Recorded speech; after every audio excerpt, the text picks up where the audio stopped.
Hello, sports fans from around the world. It's the one you've been waiting for, the NRL SuperCoach BDE Podcast. We are the best draft experts here to dive into the round 15 team lists to give you all that expertise you love around free agency and waivers. Apologies for the earlier schedule, but we're accommodating a wonderful father here in front of us, as well as the child man has gone down for the count with a bit of ill health. G'day, Simo. Yeah. G'day, mate. How you going?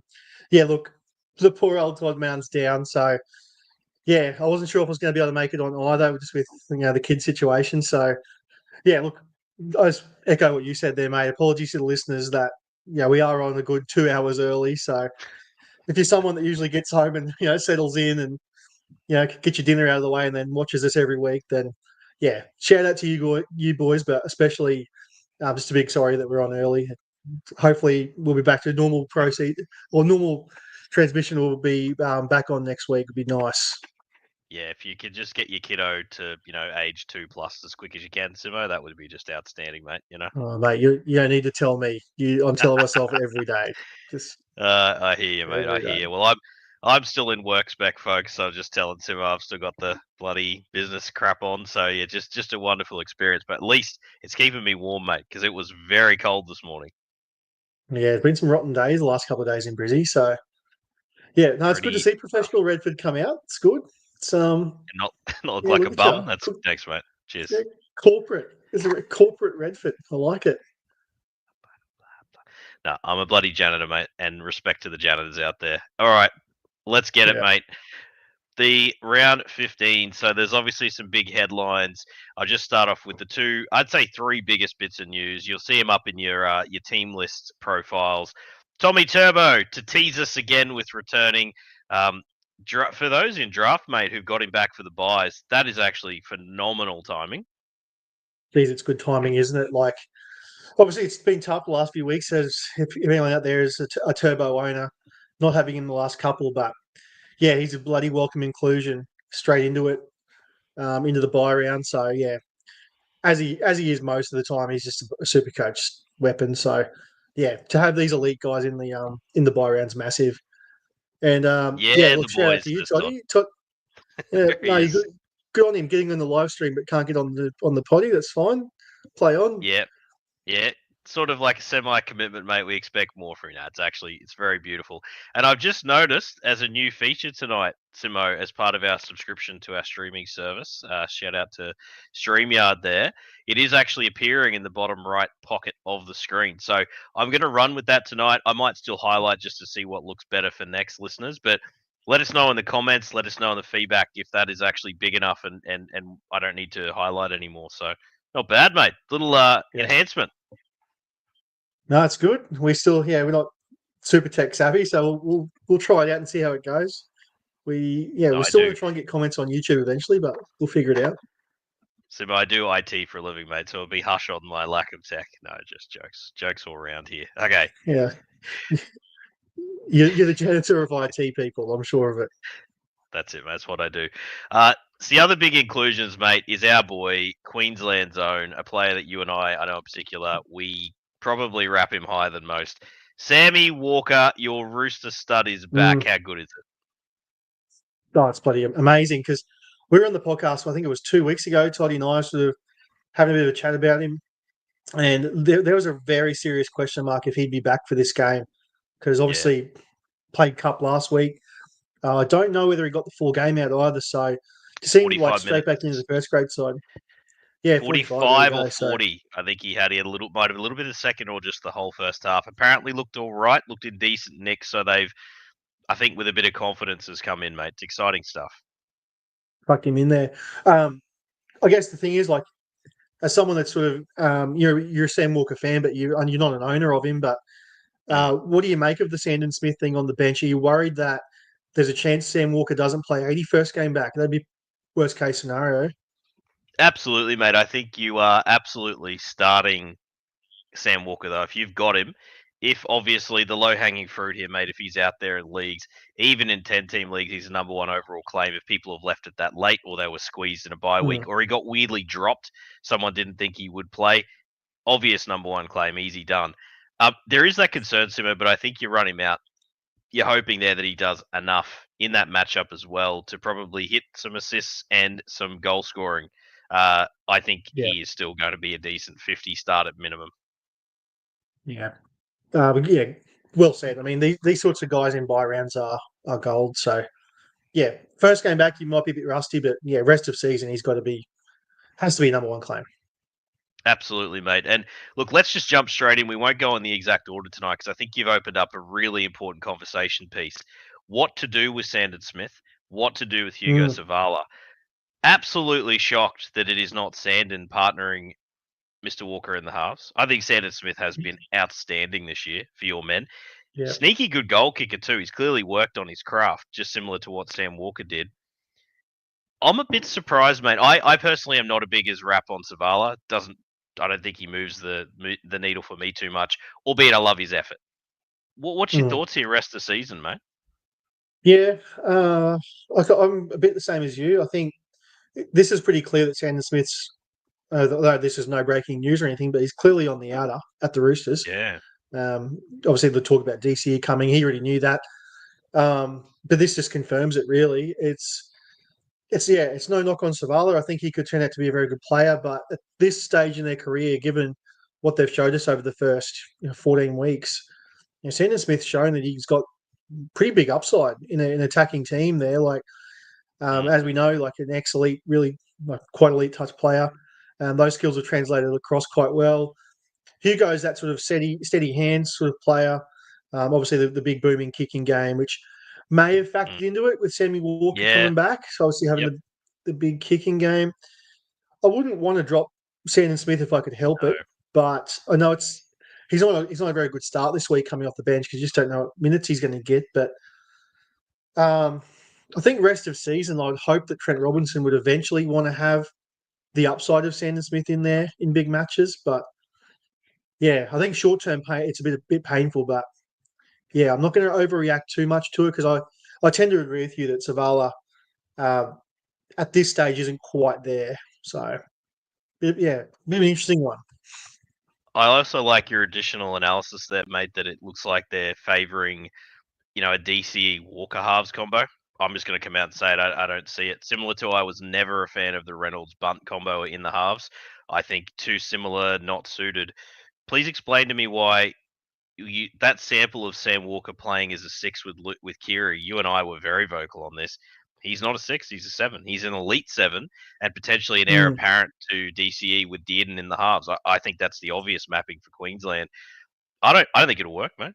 I don't at all. Oh, look, the DCE signing is going to be one of those ones. Like, it's going to get a lot of comparisons to the Cooper Cronk signing, and rightfully so, because it's the same sort of player, at the same stage of their career, obviously same position.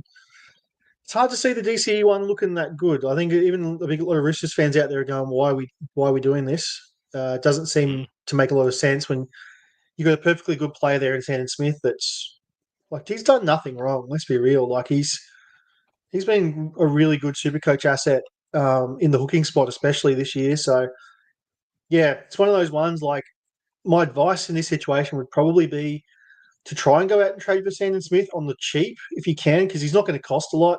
He may even get dropped in several leagues who do play the buys because he's not, as I said earlier, he's not a great start if he does come on and play, 20 minutes or whatever. I guess, yeah, like, does he rotate through hooker this week? Probably, because Connor Watson's obviously on Origin. Maybe he gets more minutes there, but Zach Docker plays there, mate. So that was confusing to me as well. This is a bit I thought he might have done a bit of a dual role to bit of hooker minutes, maybe spell Walker at the end of a game. Who knows what my Knights will throw up, mate, to be honest. I can't believe we won that game last week. Let's just call that an aberration at best. But I think that's even strange to me is that Oyelu is in there with Doc Clay on the bench. That kind of shuts that door as well. Yeah, they don't need him to play dummy half.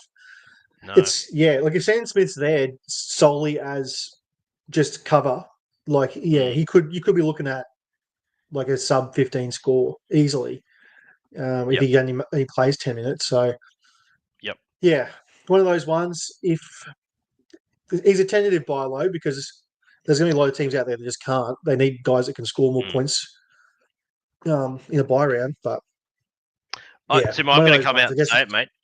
I'm not on board with the buy low. I think he's done. I think the fact that he got benched. I thought maybe with sometimes like with Lil Papi, they had Meanie kicking for a long time just to nurse him back and what have you. I Mm, think this really says they're not going to give his goal kicking's gone because Walker's come straight in to start. He's bench at the very minimum. yeah, Even if they switch, I think it means Walker's kicking. I think without that base of Sandon, your floor has become very, very risky even in the hooking spot. yeah. I guess I didn't factor in that. Hey, like the goal kicking aspect of it, like. Yeah, I mean the fact that they've done this obviously, means that they're happy with Sammy Walker to do it. So Yeah. yeah, that's what I mean. Like it's not for the faint of heart, that's for sure, because there's a lot of downside in Sandon Smith. Let's Yep. be real. Yep, fair. Good. Started with a bang here, mate. That was a big bit of news coming back in. I will just stick with the Roosters as well. So obviously, Billy Smith, an okay play this week, I think, in a buy pinch. I think he's one of those really good 1 week specials as well. Probably due for a bit of Yeah, upside, and it is only the Knights. The big inclusion, mate, and one that may have just been forgotten is Naf White. Does finally make his return. Obviously, red hot to start the year with an absence of forwards, but I like that they were pretty patient and slow with him. I think they know how important a player he is for their side. No Lindsay Collins, no Spencer Leniu. Mate, I said Sam Walker is the no doubt a number one. If Naf's been forgotten about in your leagues or someone just couldn't quite hang on, I'm all about his run home. I love his duel, and he is at minimum a high-end FRF too. yeah, 100% right. I think he's one of those ones that, I mean, sure, front row, it's not like a super sexy thing to be spending a high waiver on, but yeah, he's got that value rest of the way that you can't really ignore. So I reckon, yeah, as high as you want to go, especially if Yep. Sam Walker's already owned. Yep. Should be a really good start this week and should easily crack a 60, if not more. Yeah. I did a sneaky buy low on him a couple of weeks ago, mate, with the hope that he played this 15, and obviously that's paid off. So it's just nice to be right every now and again. And I just think he's a really good football player as well, mate, which helps. Paul Wilson, hello to you, sir. Welcome. Paul says, boys, Sandon Smith worth trading out. So if you've just joined us, mate, we're just giving some analysis, which says I'm assuming that might even be a classic question. I'm faced with that Yeah. myself in Classic, where I had him and Starling to hopefully get through the buys. The real question is, Paul, who gives you the buy coverage in Classic that will actually get you on the run home? I haven't even got that deep yet, Simo, for me, but I'm faced with a similar conundrum, mate. I didn't want to touch the hooker position. He's going to start leaking cash most likely as well. That's a tough one. Oh, classic. He's a must sell, I think. I don't see how you keep might him. be. Like, yeah, obviously wait till the 1 hour before kickoff mail comes out. Yeah, But good if shout. he's confirmed on the bench, you have to sell him in classic because he's just not going to move the needle much there. Draft's a different Yep. story because you got the hope that rest of season maybe something else happens. But classic wise, I mean, you can't afford him to lose that much cash because you've worked so hard for him to earn it. Okay, Paul, that's good clarification, mate. Classic and draft, you're an owner. So classic, the advice we've just given. Draft, especially if you're not playing the buys, just hang on, mate, because remember you also have the buy low the I guess rebounded value if either he replaces Savala, which we think he is a red hot chance to do, or if for some reason Walker has a little setback, touch wood, because we don't want that. We love Sammy Walker. So great question, Paul. Yeah. Thank you for tuning in, sir. All right. Simo, we've kind of gone to that matchup. I just want to quickly, this is the quick hitter segment of this. Dom Young's last game in a jersey for the Roosters before he joins the Knights, apparently, and that was part of the deal that he got to play them. I would have thought, given Dom Young's form, you'd rather him playing against you than for you, myself. Yeah, isn't it so weird? Like you're too crap to make our team, but yet we want to keep you to play you against the team that we want to give you to. It's like if he's really that crap in defence, Trent Robinson, like it's almost like under sevens. Like you want your crap players to play for the team that's short, so you can flog them. You don't give them your best players. Yeah, absolutely. For our Spotify listeners as well, I'm conscious I'll make sure I read out the comments. So, Paul, love it, persuaded. Thanks, boys. Good on you, mate. Really appreciate your comments. Subscribe if you haven't already, please, mate. Beautiful. So quick hitters as well, Simo. Feketi's actually looked a likely type 1 week special. Oh, yeah, really low end, free agent only. It kind of intrigued me the first few games of the year. I thought there was something there, but with Naf White back, I think it dries up a lot of the minutes. Radley will play pretty well 80, so will Wong. So, and then we already touched on the fact that the hooker position's locked up as well. So, yeah, free agent only, not a super, not like a must start guy or anything in the buy round, but if you're at a pinch. Watch the team list very closely as well, because if Butcher does end up appearing on an edge, as in Nat Butcher, over his brother Egan, I'm all about it, and I think he could be a sneaky one. So just keep an eye on that. For a 1 week play, of course, free agency. Over to my Knights, mate. So let's just rip through these. Good to see Greggy Marju up and about. Fletcher Sharp at fullback. Enjoy that, owners. That's going to be a fun one. Jackson Hastings is a 1 week special. Gagai is actually goal kicked. Okay. Oh God. You can't just gloss over it. He's back. Finally.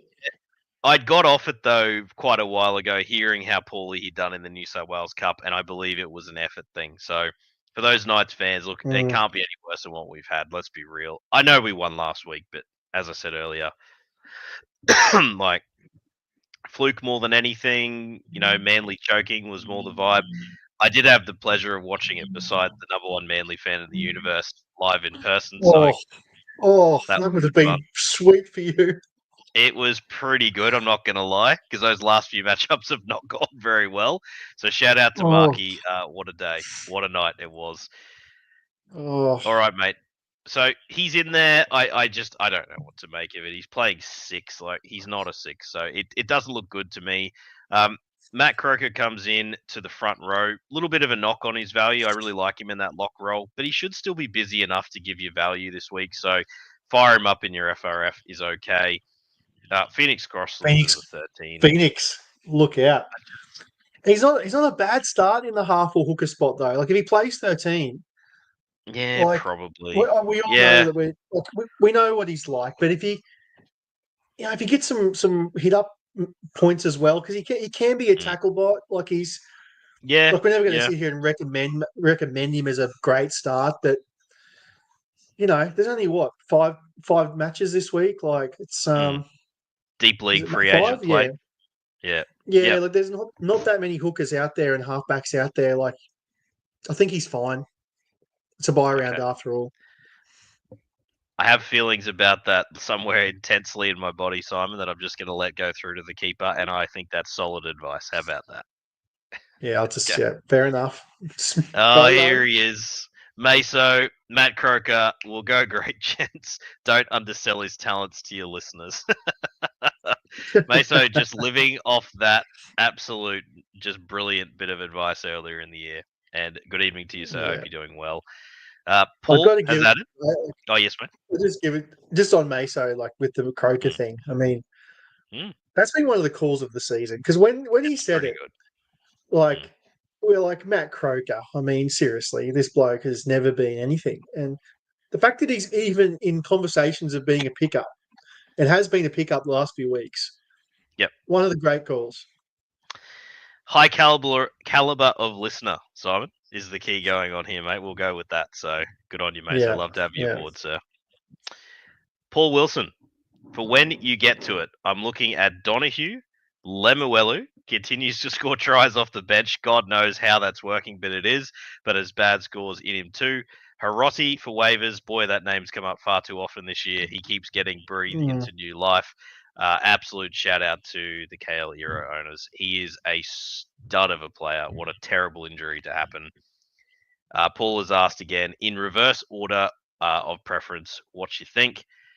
How about we'll go to the Dolphins game next for him, Simo, but I'll just put a nice little bow in one point I wanted to make about the Knights. For the Thomas can't truthers, officially, we can't, because if ever there was a chance for him to start at 13, surely it was this week with the Phoenix move. So evidently that is a dead concept. Bit sad, because I still think he probably would do a better job in that spot. So the fact that he started there last week, and and didn't play as many minutes as he should have. And so, yeah, it's a bit sad. It's rough chat. All right. So if we go then at the request of Paul, we'll have a look at his question around the Finns. So, Simo, in helping that answer, poor Maxi Plath now goes down again with a knee injury after the foot recovery. My heart, I don't even own him, but I absolutely love Maxi Plath. And to be honest with you, mate, looking at that Queensland Origin side, which we'll get to at the end, he should be in the Origin team. Do we have to? Like, it's the worst backer I've ever seen. He's got Queensland Origin written all over him. It just sucks for a guy that broke out last year. You know, from a draft point of view, he had the hooker 2RF duel. The fact that he found his way back into like what appeared to be pretty good minutes at lock. Obviously, with Gilbert gone down as well, it was things have broken quite well from him from a Supercoach point of view. But obviously, just terrible news with the ACL. So shame for Maxi Plath owners. So confirmed ACL, Simo. My apologies, mate. I led with that. It's absolutely done. I believe so. I think I saw a report from Travis Main come out today that. Wow. Don't quote me on that, but I'm pretty sure it's done. Yeah, it's season over. That's horrible, and a tough one then to judge going to drafts next year around his recovery because he's an absolute workhorse and a really good player. All right, mate. So back to Paul's great question. Toddy's come in with his, for some reason, love of New South Wales. Pick and stick, Slater. Blues by minimum 26 points. I wish we had literally your third choice back rowers to pick from at the moment, Todza. It's rough chat if Trent Liero, Ruben Cotter, and Capewell. I don't know how I've just said those names out loud to your starters, but we'll get to that. All right, looking at it then, mate, with Kurt Donahue does suddenly become an interesting name, Simo, and I think rest of season value potentially is had here. Is he someone to challenge a top waiver claim, given if Plathy's gone, we know Gilbert is gone till at least like round 20, 20 plus. There's not many left. Like rampaging Ray Stone's not playing high minutes, so yeah, I think it's like both him and JMK, like the two of them. JMK might be out there in a few leagues as well. He hasn't been great this year. Has been injured a lot too. Of course, he was back last week, so he probably was picked up, but definitely wouldn't be owned in every league. So both of those two guys, massive value rest of the year because. Yeah, I think Donahue's got that sort of that feel about him as a mini Max Plath from last year. Obviously, a hooker come lock, can play big minutes too. So I think looking at that Dolphins bench, there's just not that many guys that can come back and challenge. It's you've still got Joshy Kerr off the bench, you've still got Ray Stone, but they're going to have to go and spell Felice Kafusi and Francis Molo in the middle because there's no D-Sife coming back. Flagler's not coming back. I really think Donahue's got a really good shot here of decent minutes. He's only hooker eligible at the moment, I do believe, which is a little bit of a knock on his value because obviously if he was available in two spots, you'd be much more able to start him. But I think I kind of like him as a claim, to be really fair. I think there's a lot of upside there rest of the way. Yep, with that really good buy coverage this week too. I am a huge fan of him as a pickup, mate. And I think I'm just going to jump the gun here. Donahue, Hiroti, Lemuelu in that order. It's just really hard to trust Lemuelu with Oren Keeley sitting around. But obviously, if Lemuelu gets 65 minutes plus, really behind anyone that's got Isaiah Katara in their team is a chance of doing something. He's playing well.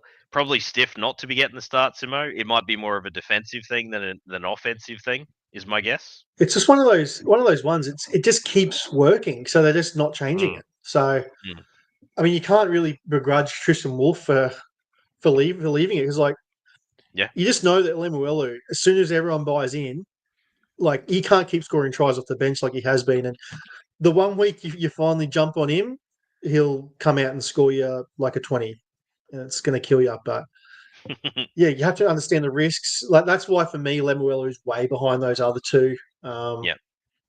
Yeah, I think there's just too much risk there. Whereas the others, I think their role is looking really nice. Yeah, I'm not sure how long Kale Iro is out for, but it ain't going to be any less than a month minimum. I'm sure it's a lot longer, but at least a month. So I think that's a pretty easy order there for us, Simo. Donahue, Hiroti, Lemuelu. Maybe team need dependent on the CTW versus 2RF. Could be close. Yeah, Hiroti's yeah, I mean we're sort of speculating a bit here that the way we're talking is that Kale Iro's done for the year. Obviously, this is where it's tough if you're an Iro owner because you haven't heard the news. You think you know you think you know the answer. I was saying to one of my mates the other day because as a lot of listeners know, I own Iro in a lot of leagues. I think almost like almost a quarter of my 3/4 of my leagues. I think I own him in, which sucks. But I was just saying to them, like especially in the buy rounds, you want him to either be back this week, which clearly he's not, or out for the year. Because like through the buy round, it's just you just want to know that news because if he's done for the year, just move on, and that's just the way it is. But if he's out for a weird amount of time, like James Fisher Harris was like the 6-week mark. Obviously, things are a little different, but as we sit here now, we haven't heard the news. So yeah, information is power, as they say. You can't drop him now, is the advice on Iro. I think you have to wait it out. Unless you are in a very shallow league, like an 8-teamer, 10 teams and above, you've got to hang on because he is a bona fide minimum, and I do stress minimum, top 6 CTW with great floor upside combo. So I don't think, to be honest, Simo, he's out for the rest of the season with a pec. He goes into drafts next year as exactly that value because it's not like it's a knee injury or a hammy or any of those. It's just recover a pec, get back on the field. So shout out to the drafters of Iro. You absolutely nailed that one, and sometimes you just don't get lucky. Listeners, Meso's come back on the Queensland back row chat. If D Fifi is fit, I would have loved Billy to pick him for a revenge game. Only has to play 80. It would be the whole story, and Queensland needs to roll the dice. I could not agree with you more as a D Fifi truther who thinks he just needs the right setting to excel. I think he's often the scapegoat in situations where the Titans have just been garbage across the board. I am all about this take, Meso, and what a narrative, what a story. He brains it for 40 minutes, absolutely pulverizes them, and we score an upset. Meso, that's your best. Simo, agree or disagree? Oh yeah, we're Dave Fafita fans here. Like, look at our bench. How can we not be fans compared to the names we're running out? Like, someone with a bit of attacking pulse would be nice. Like, yeah. Don't get me started, mate. Ruben Cotter. Like, I love Ruben Cotter as a player, but he's not an edge. He's not an edge back rower. Why was Tom Gilbert put in that role as well? I don't understand this. Hi guys, says John. Hello, John. Welcome, good sir. Or you can have Capewell. To be honest, out of those two edge back rowers, at least Capewell's shown he can throw the ball around a bit this year for the Warriors in the centres. He arguably is less controversial than Cotter for me as an edge back rower. So yeah, I think the thing with Cotter, it's like Cotter versus Liam Martin. They just neutral. It's just a neutral matchup. It's like I understand that's probably why Billy's got him there, is just to take away Liam Martin a little bit, but in terms of an attacking sense, it's just, he's just running decoys there on an edge. It's like, I don't know. We need tries. I can't understand. I may not be the biggest fan of Nene as a footballer, but I think he's got to start and hope he gets a kick try or two. Anyway. It's depressing times, Simo, to be a fan of let's move on. Let's swiftly move on. To the Cowboys, a return of Braden Burns in the centre. Murray Taulagi, he's another one, Simo, if it's dropped. I'm not even going to go to you for advice because that is low-hanging fruit. Murray Taulagi is a very high waiver claim if you need a CTW because, yes, there's a chance he plays for Origin in round 3, but you're getting him this week, and he's just a very good football player. He can finish beautifully. So, easy one there. Yeah. Carl Lawton, if you're desperate, could be okay. Just stop there. Stop if you're desperate. I'm trying.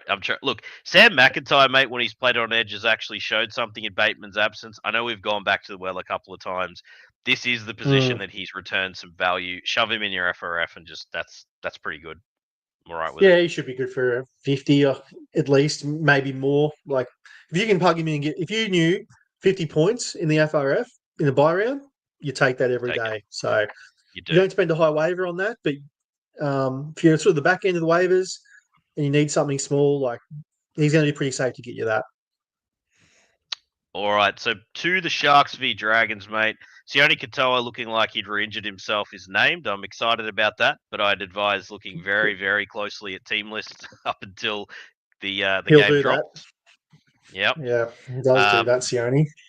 We mentioned Hiroti, happy with him as a claim, just given that news around Eero. He's actually been pretty decent, although I'd much rather have him in on the wing myself for Supercoach purposes. However, the left side attack for the centre obviously is all going through Eero. So bit of his talent, but also the position is friendly. I still want to find a way not to start Braden Trindle if I can. I think you go with other options. And that is really it for the Sharkies. Phoenix The Crossland Dragon, or Braden Trindle, Redford? Phoenix. Fair. The Dragons, fair. mate, they're mostly, they're full with the absence of Val. So I don't think you can really greenlight, mate, because this is the full Sharks team with the exception of Eero. So I'm not greenlighting these Dragons. Yeah, you're right. The Sharks are so unaffected, aren't they, by Origin? So it's not as a juicy matchup as you think. You really want guys on the Sharks side of this because this could be. Yeah, the Dragons are one of those teams that, as we saw last week against the Dolphins, like when they don't turn up, boy, does it look bad. And full strength Sharkies team. I think you want to be more on the Shark side of that. The Dragons were awful, mate. I don't know what happened to them. That was in terms of lack of effort in that game, that's the least we've seen. I just got off the bus wrong. I don't know what it was.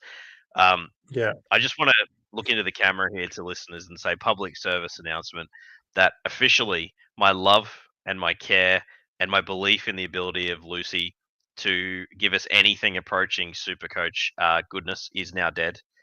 When RFM was late switched to start, a little part of my love for rugby league died.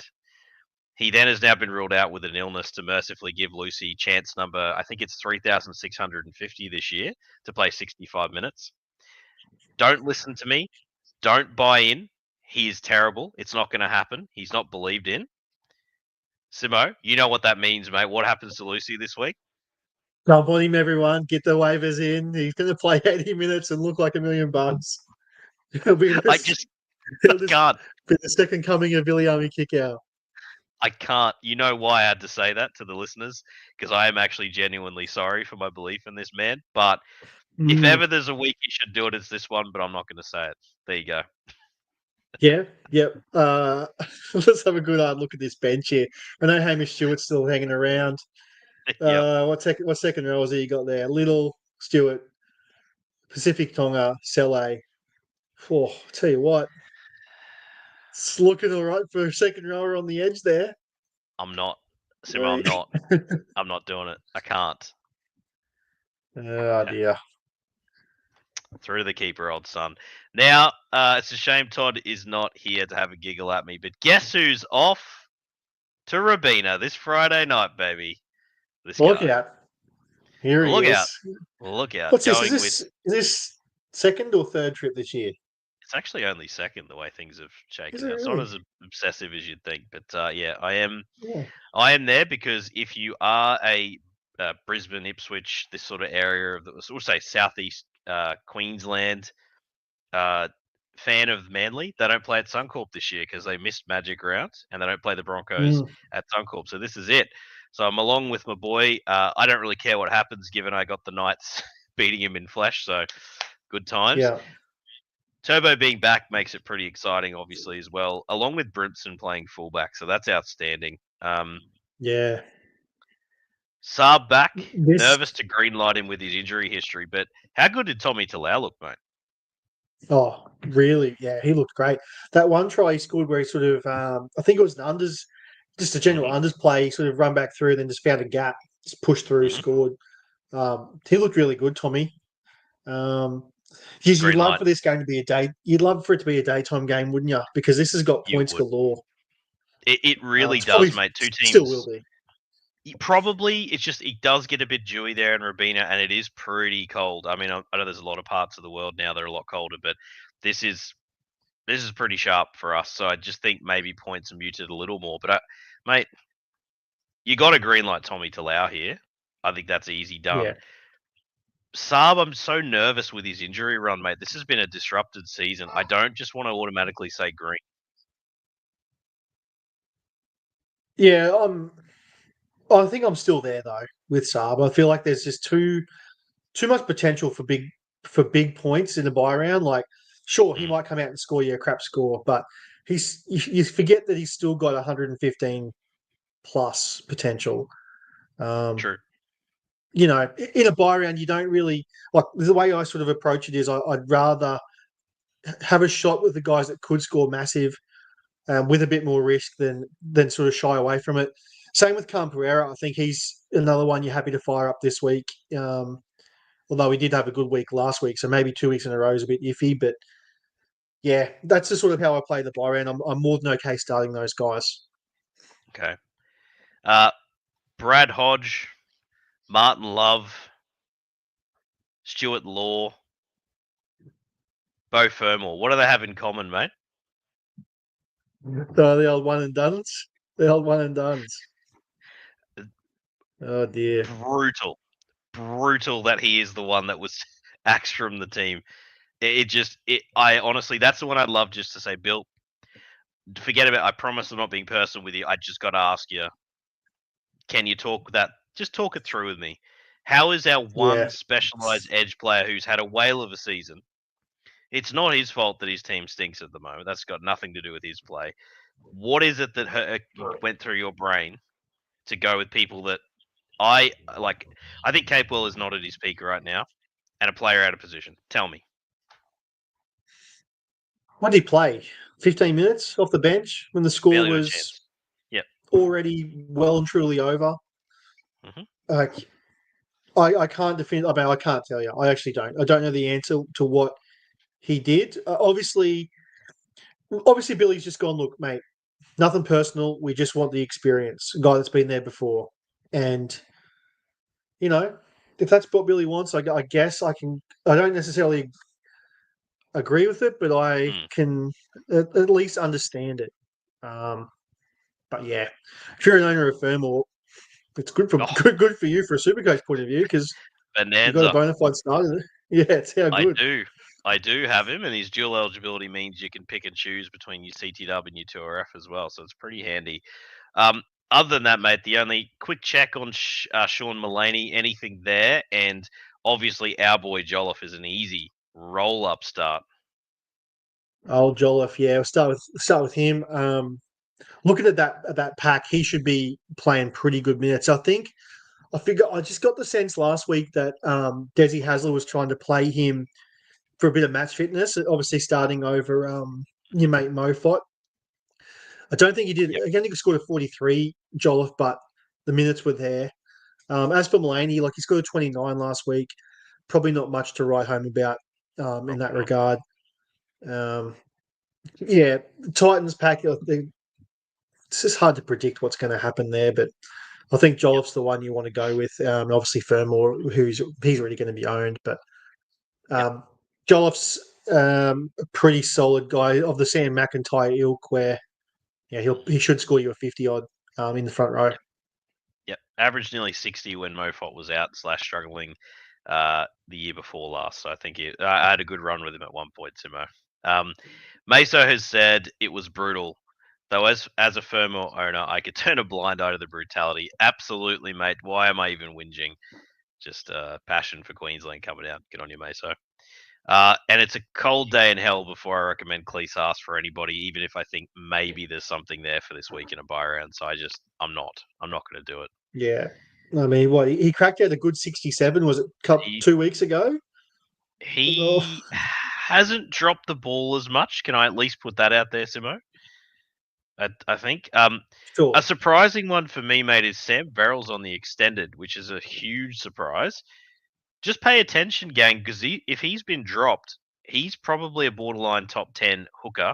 That's how bad the position is. But with Maxi Plath going down, there's another one missing.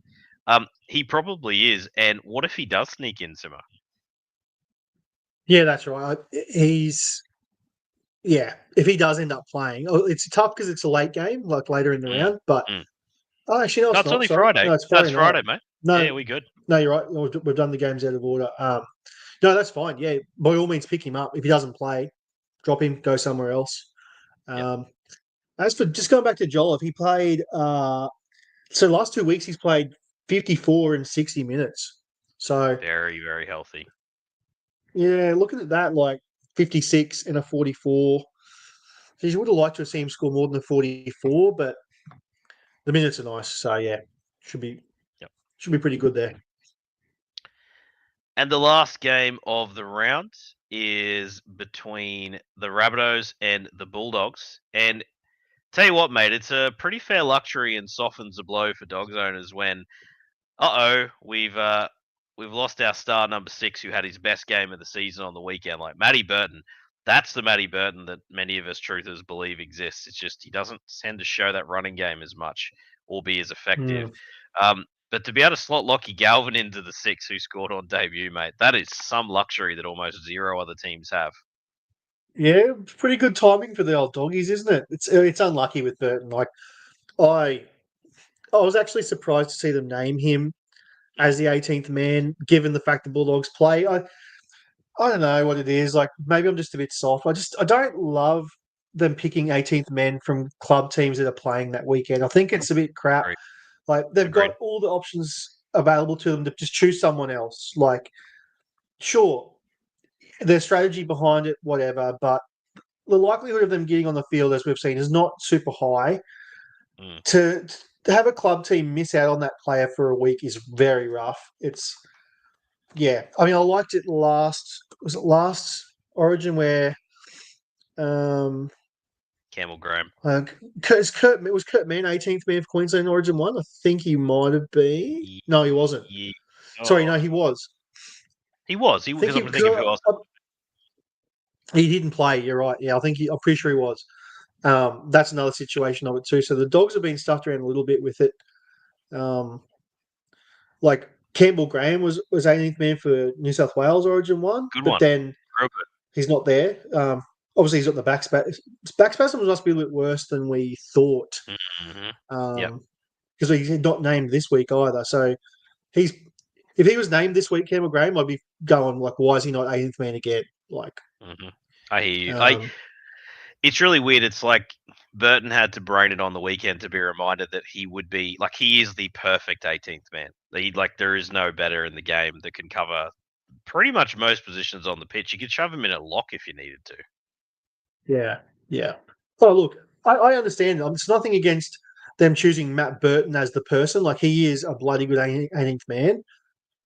But you can't tell me that there's not other guys who are also good 18th man that New South Wales I get it.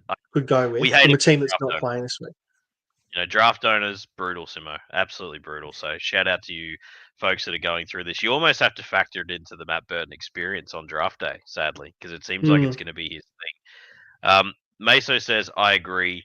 The Origin 18th should not be from a guy who from a club team who is playing. Sorry, should not be a guy from a club team who is playing. Absolutely, mate. Here. All right. So for those that are there, Lockie Galvin obviously already owned. I'm going to come out and call one, mate, that is going to be very rough for owners. Jacob Kiras's value. Rest of season in the centres. I want to add some extra analysis that I've looked forward mostly for classic purposes. His run home is very tough as well, mate. If it plays out the way I think it will, doesn't exactly have the peak matchups either to finish his season in the grand finals. The finals. Could you do one of the most crazy sell highs in a buy round to build future wealth for your side, especially if you're flying high on the back of Kiraz? Look, you have to fill me in, mate. What have I missed? Is it who's injured? Center. Rest of season? Is he? Oh, it's only Wilson. What am I doing? Crichton's not injured. Sorry, that's my bad. Critter's fine. Sorry, I've completely gone early there. Kiraz this week drops in value. He's not as exciting a play as you'd like, but he will come in on the wing. nearly had a coronary. I was like, So did what's I. happened to I Bronson's area? looked at it and I was like, what happened to Critter? No, Critter is not injured. Critter is fine. There you go. Stop the freak out a little bit there. Yeah, no, look, don't be selling Kiraz. What, No, geez, don't be doing that. Ignore that. I got excited thinking Critter, he's fine. Critter is not injured, confirming. Playing Origin, all good. Yeah, play on. Jesus. Next year's value, it's hard because Kiraz has been knocked up a lot, knocked around. Maybe he's knocked up if that's what he likes to do. But He's coming to play centre rest of season and he's pregnant, is what we've just given he's the listeners. preggers, yeah. He's tees up the duff. He obviously had the back thing that a lot of drafters weren't privy to, and then he had the calf, was it, a couple of weeks ago. Rest of the way, like if I said to you, Kiraz has one more little injury thing, misses like 2 more weeks. Where are you drafting him next year? Jeez, because like he was on trajectory to, you know how every year we have those CTWs that explode and get near 70 plus, and we always look at them at the turn, like start of second into third, right? Rarely do they return value at that point. There also is, 6 or 7 of them that are hitting that this year, like Herbie, Eero, Lomax, Garrick. It's a big list, right? It's a pretty big list. There's a couple more. Even, Fletcher Sharp will be... Dylan Lucas. Dylan Lucas is a huge one. But won't be dual, probably, so... No, I'm going to need to Waze. Like, there's a big list now of those that are absolutely braining it this year. So...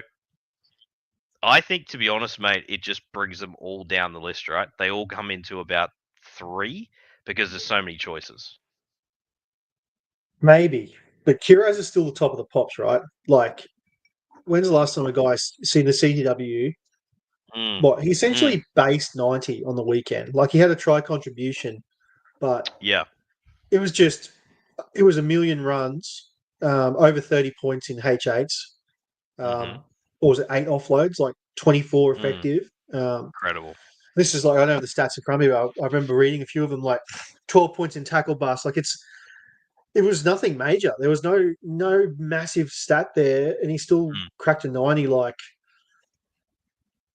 I wouldn't begrudge anyone going really early. Like, you could struggle. Like, you could struggle to name 10 better SuperCoach players. Okay, the interesting one for me then is, if you think Parramatta next year with a favourable schedule as well, Zach Lomax is the one that genuinely, because of the goal kicking, in addition to what you said. So Lomax with his 30 runs a game or whatever it is, if Para are looking better for the season, I mean, how close is Lomax to him? Yeah, very close. And he should be very close, but like next week Lomax would come out and do the same thing and we'd be having like the same conversation. So yeah, I think Lomax is right there as well. These are 2 guys that just don't need attacking stats to thrive. They're just their base runs and base offloads. Obviously Lomax has a kicking too. Like the weeks they score a try or 2, it's just absolute bonanza. Like it's 120, 130. Yeah, I think the way the CTW is looking, I don't think there'll be people too scared to take those guys early in drafts, because look at the 2RF, mate. Like it's there are elites there. Don't get me wrong, but like look at the Fafitas and the Hopgoods, and there's been a lot of fall off. Britton Nakora, horrible season. It's been rough for the 2RF early. Yeah.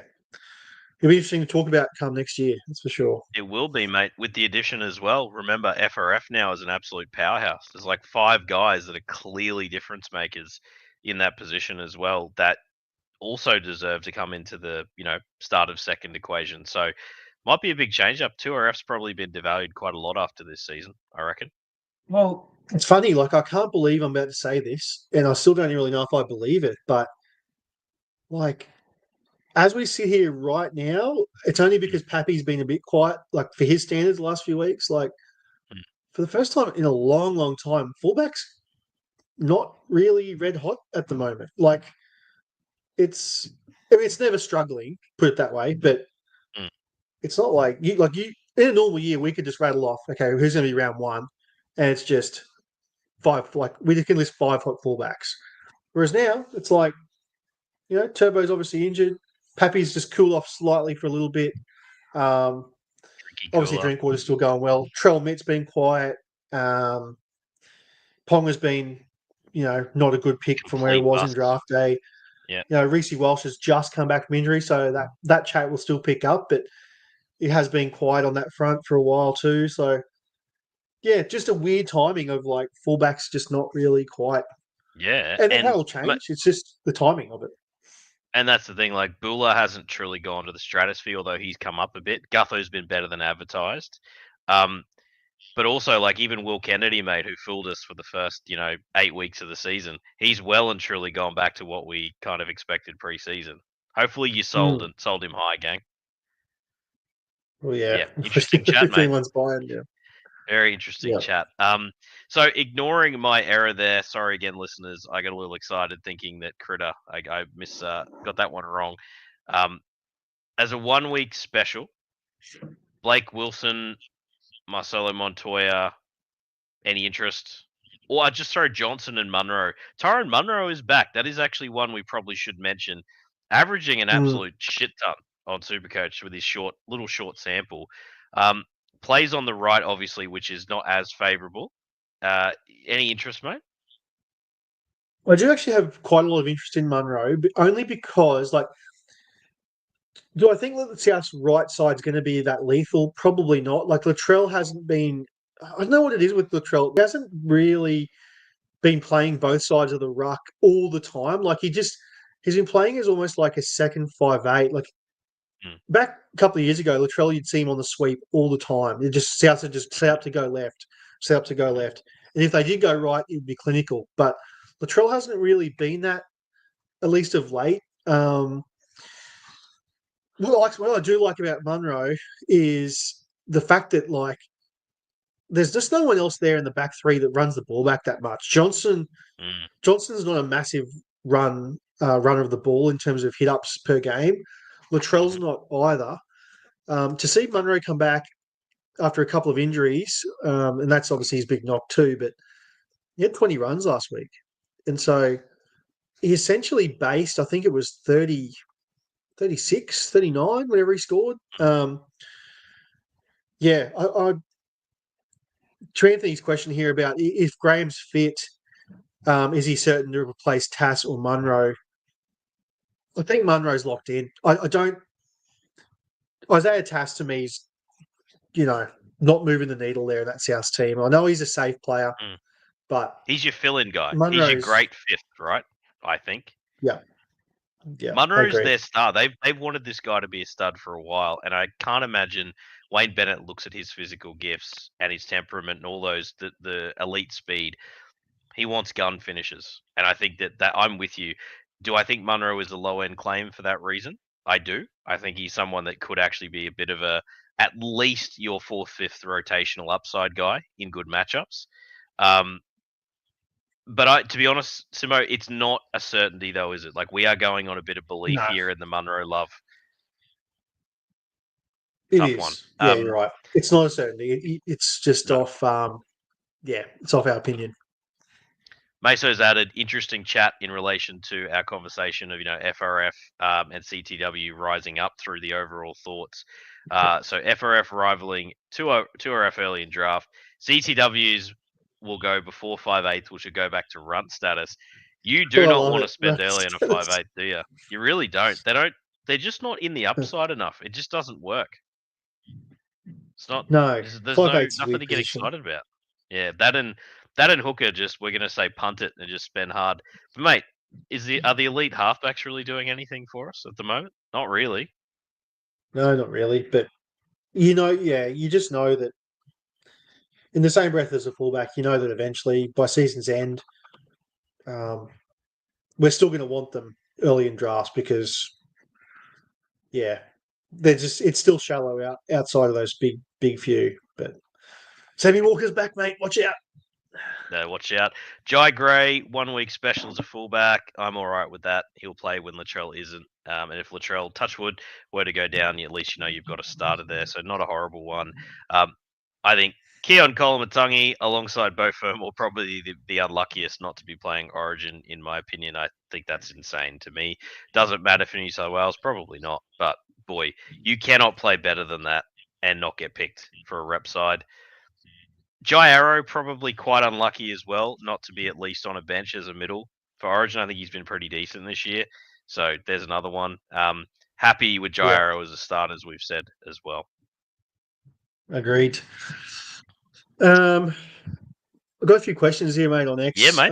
Whenever you're ready. So let's go. We might smash them out before mate. We get too late. So, what do we got here? Got a couple. I'll just ask you point blank here, mate. Riley Smith or Donahue rest of season as a hooker?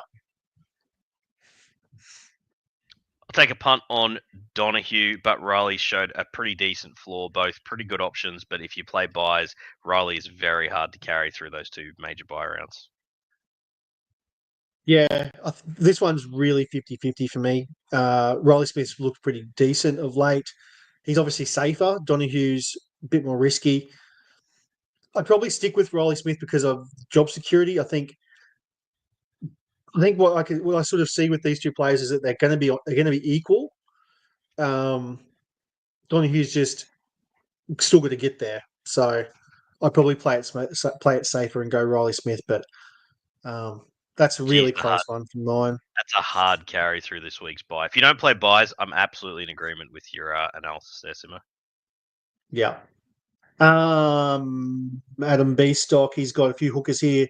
Little, Verrills, Marnie, or Riley Smith as his backup hooker. He's already got JMK, but needs a depth.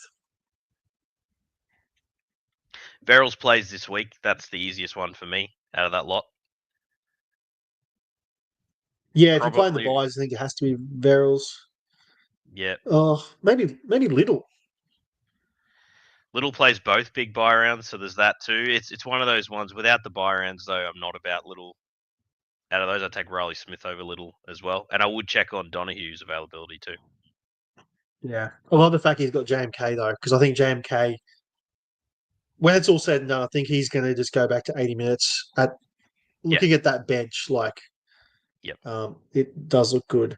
If I'm wrong, though, if JMK isn't massive beneficiary, that means Donahue's going to be really good because it means Donahue is playing lock and then goes and plays some dummy half and then goes off, which may hurt both because then Donahue may get spelled longer in the second half. But, gee, I'd love for them both to be playing like JMK 80, Donahue like 60. Be great. I'd love, I was thinking 60 to 65 minutes for Donahue and you are laughing.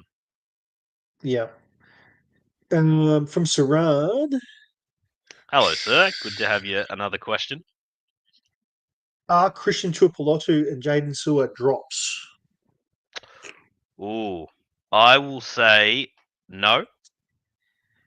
Because Tuaraf has been absolute garbage, Jaden Sewer is one of those Cisa Wonga line moments for me. I think confidently with his average in recent times and his absolute mortgage on that edge roll, he should be back next week, I believe, at latest. He is a very annoying hold, but he's a hold.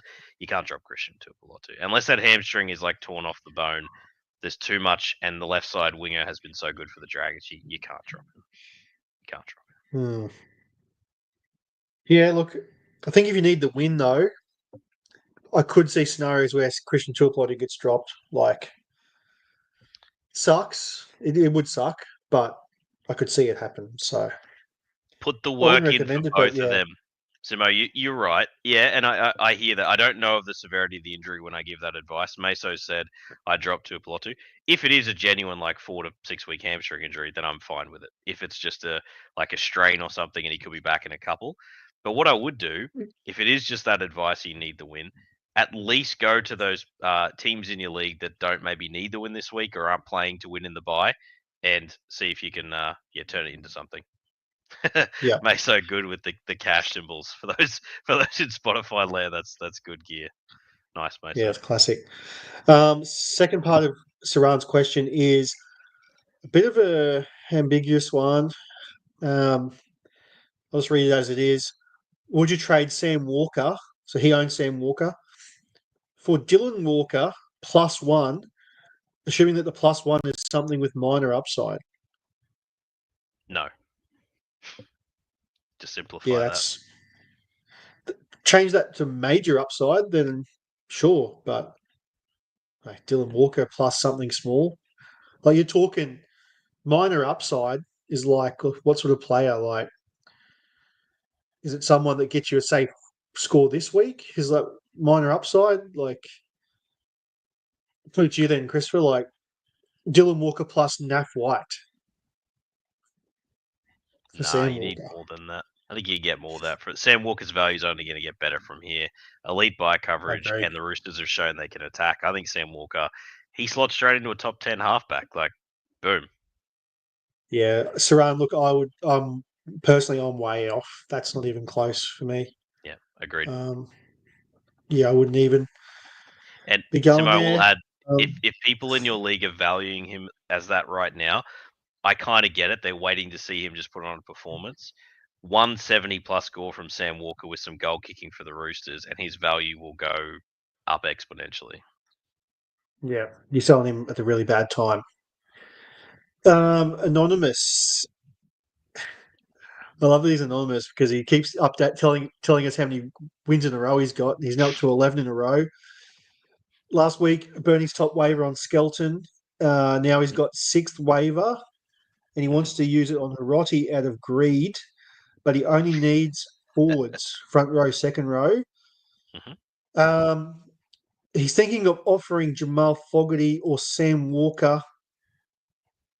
If I was to offer Fogarty or Sam Walker or Metcalf, what would you consider? Would you? You with me so far? Would you trade out the target of the three? So basically pick one and try and sell them high. If so, what would be fair compensation in the 2RF for one of those halfbacks? He's tried Fogarty and Cooler for feeder, but had no luck. Really? Yep. That person needed those positions. That's a pretty decent offer. He also had a crack at someone. It's tough because he offered the DCE owner Sam Walker, but for Toby Couchman, but that didn't happen either. So, long-winded question, but I guess the question here is, who would you try and get in the forwards for one of Metcalf, Sam Walker, or Jamal Fogarty? If you're playing buys, I think Villy Kickow is a sneaky one that people might still not be massive on. And I kind of like him as an upside play for you because I know your team's stacked. He's a really cool one. In the right matchups, he could go bonanza. You're going to be really hard pressed, mate, to grab like your Ellie Katoas, your Huddy Youngs. There's not that many elite 2RFs this year, so I think the position will be valued very highly from those owners. I can't believe your Fifi offer didn't go through, Simo. I thought that's a very good offer. That's rough, yeah. That's really rough. Go back again to the world. I don't know how long ago you offered that, but given the news currently, could be someone to if you think he'll come back. Short of that, mate, like your Gus Crichton owner, he hasn't been outstanding this year, so maybe check the temperature on Gus. Yeah, it's not many left. No, there's not. Yeah, like you're not going to be able to get. I mean, you could have a crack at Aaron Clark, maybe just see if the Aaron Clark owner needs a halfback. Maybe. Like Ola Kawatu's owner, they finally had a really good week, and with DCE playing, he's obviously got a lot of the buy coverage is elite. But if you're playing in a league without buys as well, Ola Kawatu could be quite gettable in the right combo there, I think.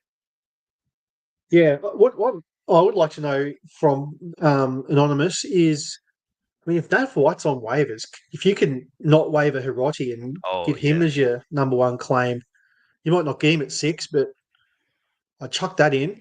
I'll chuck that in for sure because it sounds like trading is a bit difficult for him in that league. But I guess when you're 11-0, no one's going to want to trade with you, are they? So tough cookies. Yeah. Is that us, mate?